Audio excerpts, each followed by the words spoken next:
ناظرین آداب، نظامت فاصلاتی تعلیم مولانا آزاد نیشنل اردو یونیورسٹی کی جانب سے بی اے سال اول اسلامیات کے اس تعلیمی پروگرام میں آپ سب کا خیر مقدم ہے۔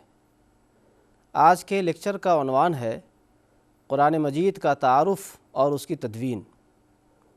اس لیکچر میں ہم 3 پہلوؤں پر گفتگو کریں گے۔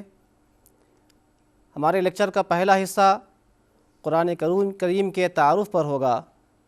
اس میں ہم بتائیں گے کہ قرآن کا معنی کیا ہے اور اس کی تعریف کیا کی گئی ہے، قرآن کریم میں سورتوں کی کیا نوعیت ہے اور ان کی تعداد کیا ہے، قرآن کی آیات کی تعداد کیا ہے، اور ساتھ ہی یہ بتائیں گے کہ قرآن کے مضامین کیا ہیں اور ان میں کیا باتیں بتائی گئی ہیں۔ لیکچر کے دوسرے حصے میں ہم قرآن کے نزول اور اس کی حفاظت پر بات کریں گے۔ اس میں آپ کو ہم بتائیں گے کہ قرآن کے نازل ہونے کا طریقہ کیا تھا اور کس طرح قرآن کریم کو اسی زمانے میں تحریری شکل میں محفوظ کر لیا گیا۔ لیکچر کا تیسرا حصہ قرآن کریم کی تدوین سے متعلق ہوگا۔ اس میں ہم گفتگو کریں گے کہ وہ کون سے مراحل ہیں جن سے گزر کر قرآن کریم موجودہ شکل میں آیا، اور ساتھ ہی ہم آپ کو یہ بھی بتائیں گے کہ قرآن مجید کی تلاوت کو آسان بنانے کے لیے کون کون سے طریقے اختیار کیے گئے۔ عزیز طلباء و طالبات، قرآن کریم اس کتاب کا نام ہے جسے اللہ تعالیٰ نے اپنے آخری رسول حضرت محمد مصطفیٰ صلی اللہ علیہ وسلم پر اتارا تاکہ وہ اس کے ذریعے انسانوں کی رہنمائی کرے اور انہیں اپنے احکام سے آگاہ کرے۔ کیا آپ جانتے ہیں کہ اس کتاب کا نام قرآن کیوں ہے؟ کس نے یہ نام رکھا اور قرآن کا معنی کیا ہے؟ آئیے ہم آپ کو بتائیں۔ قرآن عربی زبان کا لفظ ہے جس کا معنی ہے پڑھنا۔ عربی گرامر کے لحاظ سے قرآن کا ایک معنی ہوتا ہے پڑھی جانے والی کتاب۔ چونکہ پوری دنیا میں مسلمان اپنی ہر نماز کی ہر رکعت میں اس کتاب کی آیتوں کو پڑھتے ہیں، اس لیے اس کا نام قرآن ہے، یعنی پڑھی جانے والی کتاب۔ یہ نام کسی اور نے نہیں بلکہ خود اللہ تعالیٰ نے رکھا ہے۔ چنانچہ قرآن مجید کے اندر کم از کم 61 مرتبہ قرآن کریم کو اس نام سے ذکر کیا گیا ہے۔ قرآن کا یہ نام اور اس کے علاوہ اور بھی کئی نام ہیں جو قرآن کریم کے اندر استعمال کیے گئے ہیں۔ چنانچہ قرآن میں جو چند اور نام استعمال کیے گئے ہیں وہ یہ ہیں: فرقان، جس کا معنی ہے صحیح اور غلط میں فرق کرنے والا، ذکر، جس کا معنی ہے نصیحت اور یاد دہانی، اور کتاب، اور تنزیل یعنی نازل کیا ہوا اور اتارا ہوا۔ یہ قرآن کریم کے چند نام ہیں جن کا تذکرہ خود قرآن کریم کے اندر آیا ہے۔ جہاں تک قرآن کریم کی اصطلاحی تعریف کا تعلق ہے تو وہ ان الفاظ میں کی گئی ہے: قرآن اللہ تعالیٰ کا وہ معجز کلام ہے، یعنی ایسا کلام جس کی کوئی نظیر اور مثال نہیں پیش کی جا سکے، جو حضرت محمد صلی اللہ علیہ وسلم پر نازل ہوا، مصاحف کے اندر لکھا ہوا ہے، آپ صلی اللہ علیہ وسلم سے بغیر کسی شبہ کے بتواتر منقول ہے، اور اس کی تلاوت عبادت ہے۔ قرآن مجید ایک مسلسل مضمون نہیں ہے بلکہ وہ 114 حصوں میں بٹا ہوا ہے جنہیں ایک کتاب کے ابواب سے تشبیہ دی جا سکتی ہے۔ انہی الگ الگ حصوں کو اللہ تعالیٰ نے سورہ کا نام عطا کیا ہے۔ اس طرح ہم کہہ سکتے ہیں کہ قرآن میں کل 114 سورتیں ہیں۔ ان سب سورتوں کے الگ الگ نام ہیں اور ہر سورہ کا ایک مستقل موضوع ہے۔ سب سے پہلی سورت الفاتحہ ہے۔ فاتحہ کا معنی ہوتا ہے شروع کرنا۔ قرآن کریم کا آغاز اسی سورت سے ہوتا ہے، اس لیے اس سورت کا نام ہے سورۃ الفاتحہ۔ قرآن کریم کی سب سے آخری سورت الناس ہے۔ قرآن کریم کی سورتوں میں بعض صورتیں بہت لمبی ہیں اور بعض بہت ہی مختصر۔ قرآن کریم کی سب سے چھوٹی صورت سورۃ الکوثر ہے، جو صرف 3 آیات پر مشتمل ہے، اور قرآن کریم کے اندر سب سے بڑی صورت سورہ بقرہ ہے۔ صورتوں کی طرح قرآن کریم کی آیات بھی چھوٹی اور بڑی ہیں۔ چھوٹی آیات چند الفاظ پر مشتمل ہوتی ہیں، اور سورہ بقرہ کی آیت نمبر 282 قرآن کی سب سے بڑی آیت ہے۔ قرآن کریم کے اندر جو آیات آئی ہیں ان تمام آیات کی تعداد ہے 6236۔ جہاں تک اس بات کا تعلق ہے کہ قرآن کا موضوع کیا ہے اور اس میں کیا باتیں بیان ہوئی ہیں، تو اس کا جواب یہ ہے کہ قرآن میں پورے بنی نوع انسان کو مخاطب بنایا گیا ہے، اور کہا گیا ہے کہ یہ کتاب ھدی للناس یعنی تمام انسانوں کے لیے ہدایت ہے۔ قرآن کریم میں اچھی باتوں کا حکم دیا گیا ہے، بری باتوں سے روکا گیا ہے، اور دنیا اور اس کی بعد کی زندگی میں کامیابی کے راستے پر چلانے کی کوشش کی گئی ہے۔ قرآن کریم کا مقصد یہ ہے کہ لوگوں کو ایک دوسرے کے حقوق سے آگاہ کیا جائے، یہ بتایا جائے کہ تمام انسانوں کو پیدا کرنے والا صرف اللہ ہے، جس نے انسان کو اپنی عبادت کرنے اور اپنے احکام پر چلنے کا حکم دیا ہے۔ یہ وہ بات ہے جو قرآن کریم کے اندر مختلف انداز سے اور بار بار کہی گئی ہے۔ قرآن میں ایک اچھی اور بامقصد زندگی گزارنے کا طریقہ سکھایا گیا ہے، اور اس سلسلے میں اعلیٰ اخلاق کی اور قانون کی تعلیم دی گئی ہے۔ قرآن نے بتایا ہے کہ اس زندگی کے بعد ایک دوسری زندگی بھی ہے جو مرنے کے بعد آئے گی، اور جو ہمیشہ رہنے والی زندگی ہے، اور اس بعد کی زندگی میں اس دنیا کے اچھے اور برے کاموں کا پورا بدلہ دیا جائے گا۔ قرآن کریم کے اندر پچھلی قوموں کے واقعات، ان کی کہانیاں اور قصے بھی بیان کیے گئے ہیں، جن میں ان کے اچھے اور برے انجام کا تذکرہ ہے۔ اس طرح انسان کی ہدایت اور اس کی رہنمائی اس کتاب کا مرکزی موضوع قرار پاتا ہے۔ قرآن کریم کے اندر جو کچھ کہا گیا ہے وہ سب اس بات سے متعلق ہے کہ انسان اس دنیا کی زندگی کو اللہ کے حکم کے مطابق گزار کر آخرت کی زندگی میں کامیابی سے ہمکنار ہو جائے۔ یہ قرآن کی ایسی رہنمائی اور پیغام ہے جو ہر زمانے کے لوگوں کو وہ عطا کرتا ہے۔ اب تک جو کچھ ہم نے سنا اس میں ہم نے سیکھا کہ قرآن کا معنی اور اس کی تعریف کیا ہے، اور اس کے دیگر دوسرے کیا کیا نام ہیں۔ قرآن مجید میں کتنی صورتیں ہیں اور ان کی کیا نوعیت ہے اور کتنی آیات ہیں، اور ہم نے یہ بھی جانا کہ قرآن کریم کے اندر کیا کیا مضامین بیان کیے گئے ہیں۔ عزیز طلبہ و طالبات، آئیے اب ہم سبق کے دوسرے حصے میں آتے ہیں، جس میں ہم آپ کو واقف کرائیں گے کہ قرآن کے نازل ہونے کا طریقہ کیا تھا اور کس طرح قرآن کریم کو تحریری شکل میں محفوظ کیا گیا۔ قرآن کریم اللہ تعالیٰ نے اپنے رسول حضرت محمد مصطفیٰ صلی اللہ علیہ وسلم پر اتارا، لیکن ایسا کوئی پہلی مرتبہ نہیں ہوا۔ اللہ نے اس سے پہلے بھی اپنی کتابیں مختلف رسولوں پر اتاری ہیں۔ چنانچہ توریت جو اللہ کی کتاب تھی حضرت موسیٰ علیہ السلام پر اللہ نے اتاری، انجیل حضرت عیسیٰ علیہ السلام پر اتاری گئی، زبور حضرت داؤد علیہ السلام کو عطا کی گئی، اور صحیفے حضرت ابراہیم علیہ السلام کو دیے گئے۔ اور جس طرح حضرت محمد مصطفیٰ صلی اللہ علیہ وسلم کو اللہ نے اپنا آخری پیغمبر بنایا، اسی طرح اللہ نے اپنی آخری کتاب قرآن مجید آپ صلی اللہ علیہ وسلم پر نازل فرمایا۔ حضرت محمد مصطفیٰ صلی اللہ تعالیٰ علیہ وآلہ وسلم سعودی عرب کے شہر مکہ مکرمہ میں پیدا ہوئے تھے۔ اسی شہر میں 20 اپریل 571 عیسوی میں آپ کی پیدائش ہوئی تھی۔ پیدائش سے لے کر جوانی تک پوری زندگی پاکیزگی، امانت اور صداقت کے ساتھ آپ نے بسر کی۔ لوگوں کی مدد اور انصاف آپ کا شیوا تھا۔ کبھی کوئی ایسا کام نہیں کیا جو گناہ کا ہو یا شرم و حیا کے خلاف ہو۔ جب آپ صلی اللہ علیہ وسلم کی عمر 40 برس کے قریب ہوئی تو آپ تنہائی پسند ہو گئے۔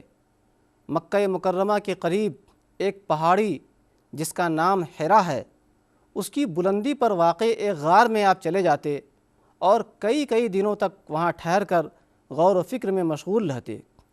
ایک شب حضرت جبرائیل علیہ السلام جو اللہ کے مقرب فرشتے ہیں، اسی غار میں آپ صلی اللہ علیہ وسلم کے پاس آئے اور اللہ کا پیغام آپ کو سنایا۔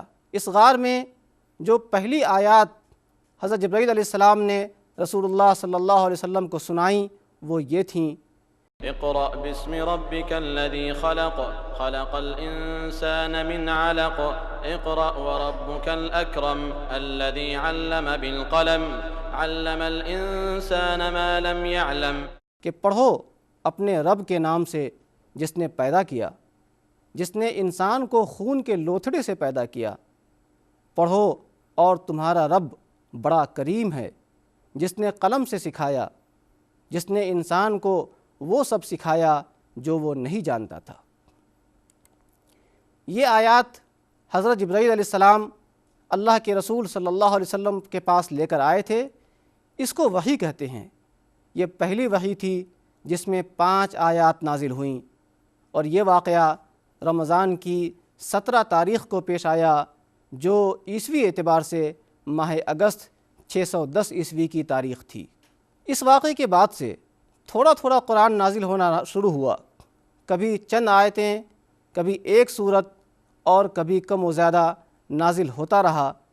چونکہ قرآن کی آیات کے ذریعے اس سماج کے لوگوں کی تربیت کی جا رہی تھی اور بتدریج احکام نازل ہو رہے تھے، اس لیے ضرورت اور حالات کے مطابق قرآن نازل ہوتا رہا۔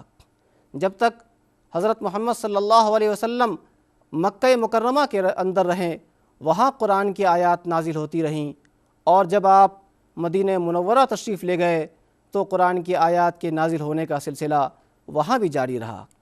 اس طرح قرآن کریم تھوڑا تھوڑا کر کے نازل ہوا اور تقریباً 23 برس کی مدت میں پورا قرآن کریم نازل ہوا۔ یہاں میں آپ کو ایک بات بتاؤں کہ قرآن کریم کے اندر آیات اور صورتوں کی جو موجودہ ترتیب ہے وہ نازل ہونے کی ترتیب نہیں ہے۔ سب سے پہلے جو آیات نازل ہوئیں وہ سورہ علق کی آیات تھیں جو اس وقت 30ویں پارے کے اندر ہے، اور سب سے آخر میں سورہ توبہ کی آخری آیت نازل ہوئی جو اس وقت کی ترتیب میں 11ویں پارے کے اندر ہے۔ رسول اللہ صلی اللہ علیہ وسلم کا طریقہ یہ تھا کہ جب بھی قرآن کا کوئی حصہ نازل ہوتا تو سب سے پہلے آپ اسے لکھواتے، پھر پڑھوا کر سنتے اور اس کی اصلاح فرماتے تاکہ غلطی کا کوئی بھی امکان باقی نہ رہے، تب جا کر ان آیات کی عام اشاعت کا حکم دیا کرتے تھے۔ ان آیات کو لکھواتے وقت آپ یہ بھی بتاتے تھے کہ فلاں آیت کو فلاں صورت کے اندر اور فلاں آیت کے بعد لکھو۔ اسی طرح صورتوں کی ترتیب بھی آپ صلی اللہ علیہ وسلم خود ہی متعین فرماتے تھے۔ اس لیے قرآن کی جو موجودہ ترتیب ہے وہ اللہ کی ہدایت کے مطابق رسول اللہ صلی اللہ علیہ وآلہ وسلم کی بنائی ہوئی ہے۔ قرآن کریم کو جن صحابہ کرام سے اللہ کے رسول صلی اللہ علیہ وسلم لکھواتے تھے ان کو کاتبین وحی کہتے ہیں۔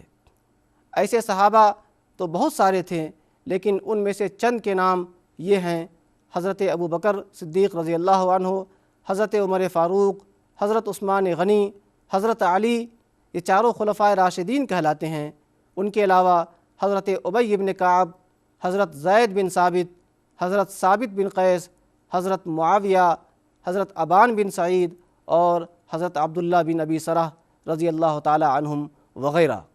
قرآن کی یہ تحریریں جو رسول اللہ صلی اللہ علیہ وسلم لکھوا رہے تھے وہ خود آپ صلی اللہ علیہ وسلم کے پاس رہتی تھیں، اور صحابہ کرام اپنے لیے ان کی نقلیں بھی تیار کر لیا کرتے تھے۔ اس طرح پورا قرآن مکمل تحریری شکل میں محفوظ ہو گیا تھا۔ قرآن کی حفاظت کے لیے صرف لکھنے کے طریقے پر اکتفا نہیں کیا گیا، بلکہ اس کے ساتھ اس کو زبانی یاد کرنے اور یاد رکھنے کا بھی طریقہ اپنایا گیا۔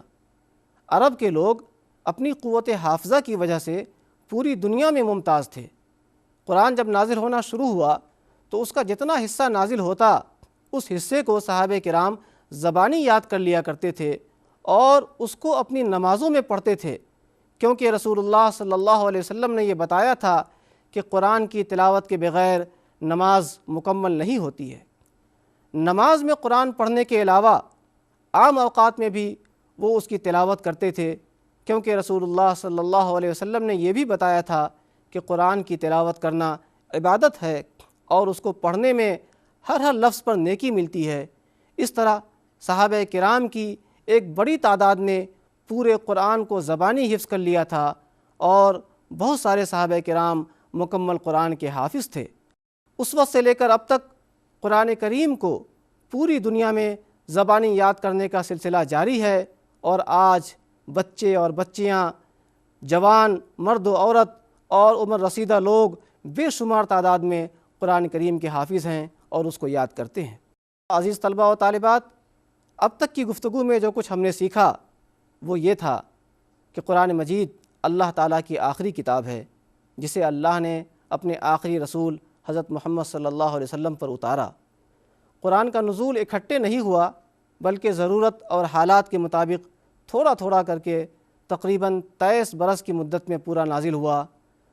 قرآن کی آیتوں اور صورتوں کی ترتیب اللہ کی ہدایت کے مطابق حضرت محمد صلی اللہ علیہ وسلم نے قائم کی ہے، جو نزول کی ترتیب سے مختلف ہے، اور قرآن کی ہر آیت کو حضرت محمد صلی اللہ علیہ وسلم اپنی نگرانی میں لکھواتے تھے۔ آپ کی زندگی میں پورا قرآن تحریری شکل میں موجود تھا۔ صحابہ کرام نے بھی اپنے لیے اس کی نقلیں تیار کر لی تھیں۔ صحابہ کرام قرآن کی صورتوں اور آیتوں کو زبانی یاد رکھتے تھے، جنہیں وہ روزانہ کی 5 نمازوں میں پڑھتے تھے۔ نماز کے علاوہ بھی وہ اس کی تلاوت کرتے تھے۔ حضور صلی اللہ علیہ وسلم کی زندگی میں صحابہ کی ایک بڑی تعداد کو پورا قرآن حفظ یاد تھا۔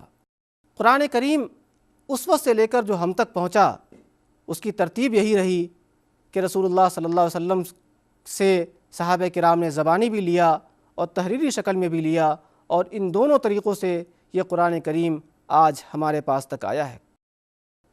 عزیز طلباء و طالبات، اب ہم آپ کو سبق کے آخری حصے میں لیے چلتے ہیں، جس میں ہم آپ کو قرآن کریم کی تدوین کے بارے میں بتائیں گے، اور ساتھ ہی یہ بھی بتائیں گے کہ قرآن کی تلاوت کو آسان بنانے کے لیے کیا کیا اقدامات آپ صلی اللہ علیہ وسلم کے زمانے کے بعد کیے گئے۔ یہ تو آپ جان چکے ہیں کہ رسول اللہ صلی اللہ علیہ وسلم کی زندگی میں پورا قرآن لکھا جا چکا تھا، جو الگ الگ تحریروں میں تھا، اور کچھ صحابہ کرام نے اپنے لیے بھی ان کی نقلیں تیار کر لی تھیں۔ اس کے علاوہ بڑی تعداد میں لوگوں کو مکمل قرآن زبانی یاد تھا، اور ہر مسلمان کو قرآن کا کچھ نہ کچھ حصہ تو ضرور یاد تھا، جسے وہ اپنی نمازوں میں پڑھتے تھے۔ رسول اللہ صلی اللہ علیہ وسلم کی وفات کے بعد اس بات کی ضرورت پیش آئی کہ ان علیحدہ تحریروں کو اکٹھا کر کے ایک ایسا نسخہ تیار کیا جائے جو امت کی اجتماعی تصدیق سے تیار ہوا ہو۔ یہ کام اسلام کے پہلے خلیفہ حضرت ابوبکر صدیق رضی اللہ تعالی عنہ کے حکم سے شروع کیا گیا۔ انہوں نے یہ ذمہ داری حضرت زید بن ثابت کو سونپی، جو نہ صرف کاتب وحی تھے بلکہ وہ خود بھی پورے قرآن کے حافظ تھے، اور اس کام میں انہوں نے حضرت عمر فاروق رضی اللہ تعالی عنہ کو ان کا معاون بنایا۔ حضرت زید بن ثابت نے اس کام کو بڑی احتیاط کے ساتھ شروع کیا۔ وہ ایک ایک آیت کو اکٹھا کرتے تھے، اور احتیاط کی وجہ سے ہر آیت پر 2 صحابہ کرام سے اس بات کی گواہی لیتے تھے کہ اس آیت کو انہوں نے حضور صلی اللہ علیہ وسلم سے سنا ہے، اور ساتھ ہی صحابہ کرام کے پاس جو تحریریں موجود تھی قرآن کریم کی، ان تحریروں سے بھی ہر آیت کا مقابلہ کرتے تھے۔ اس طرح قرآن کریم کو ایک جگہ اکٹھا کیا گیا اور ایک کتابی شکل اس کو دی گئی۔ یہ نسخہ جو تیار ہوا تھا وہ نہایت اعلیٰ تحقیقی طریقے پر تیار ہوا تھا، اور اس میں تمام آیات کی ترتیب وہی تھی جو رسول اللہ صلی اللہ علیہ وسلم نے بنائی تھی۔ یہ کام چونکہ پہلے خلیفہ حضرت ابوبکر صدیق رضی اللہ تعالیٰ عنہ کے حکم سے اور ان کی نگرانی میں ہوا تھا، اس لیے اس جمع و تدوین کو حضرت ابوبکر صدیق رضی اللہ تعالیٰ عنہ کی طرف منسوب کرتے ہوئے ان کو پہلا جامع قرآن کہا جاتا ہے۔ قرآن کا یہ نسخہ جو تیار ہوا، یہ نسخہ حضرت ابوبکر صدیق رضی اللہ تعالیٰ عنہ کی زندگی میں ان کے پاس رہا۔ ان کے بعد حضرت عمر فاروق رضی اللہ عنہ کے پاس رہا۔ حضرت عمر کے انتقال کے بعد ان کی صاحبزادی ام المومنین حضرت حفصہ رضی اللہ تعالیٰ عنہا کے پاس آیا، اور پھر جب حضرت عثمان رضی اللہ عنہ خلیفہ ہوئے تو یہ نسخہ حضرت عثمان کے پاس آیا۔ حضرت عثمان کے زمانے میں قرآن کو ایک مخصوص رسم الخط میں لکھا گیا۔ یہاں میں آپ کو ایک بات سمجھاؤں کہ عربوں کے یہاں بول چال کے مختلف لہجے تھے اور ہیں، اور رسول اللہ صلی اللہ علیہ وسلم نے اس بات کی اجازت دی تھی کہ قرآن کے بعض الفاظ کو مختلف لہجوں میں پڑھا جا سکے۔ حضرت عثمان کا زمانہ آتے آتے چونکہ مسلمان دور دراز کے علاقوں میں پھیل چکے تھے، اور نئے نئے مسلمان ہونے والوں کو کبھی کبھی قرآن کریم کا ایک ہی لفظ علیحدہ طریقوں سے پڑھتے ہوئے سن کر ان کو اچھمبا لگتا اور وہ اختلاف کرنے لگتے تھے۔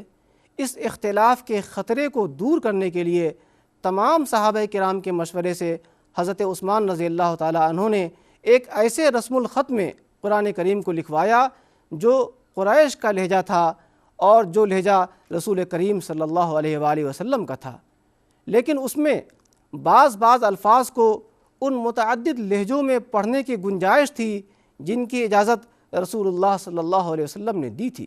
اس طرح یہ جو دوسرا تدوین کا کام ہوا، یہ حضرت عثمان بن عفان رضی اللہ تعالیٰ عنہ کی ہدایت سے اور ان کے زیر نگرانی ہوا، اس لیے ان کو دوسرا جامع قرآن کہا جاتا ہے۔ حضرت عثمان کے زمانے کا جو قرآن تیار ہوا، وہ قرآن ایسا اعلیٰ تحقیقی طریقے پر تیار کیا گیا تھا کہ اس رسم الخط کو عثمانی رسم الخط کا نام دیا گیا، اور اس نسخے کو نسخہ عثمانی کہا گیا۔ اس نسخے کی کئی نقلیں تیار کی گئیں جو اس وقت کی اسلامی حکومت کے تمام بڑے بڑے شہروں میں بھیجی گئیں، اور اس وقت سے لے کر آج تک پوری دنیا کے اندر قرآن کریم کے جتنے بھی نسخے پائے جاتے ہیں، جہاں بھی قرآن لکھا جاتا ہے اور قرآن کی طباعت ہوتی ہے، وہ اسی رسم الخط میں ہوتی ہے جو عثمانی رسم الخط کہلاتا ہے۔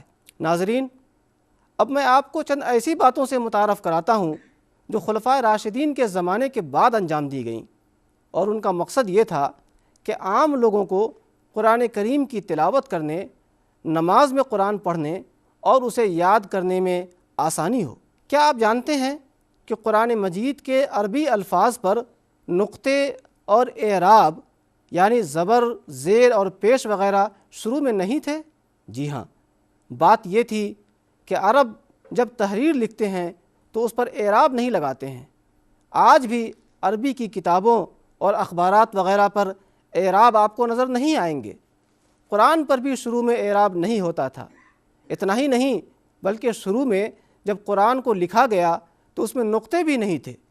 بغیر نقطے اور اعراب کے قرآن کو پڑھنے میں عرب کے لوگوں کو کوئی دشواری نہیں ہوتی تھی، کیونکہ عربی ان کی زبان تھی اور قرآن پڑھنا وہ ایک دوسرے سے سیکھتے تھے۔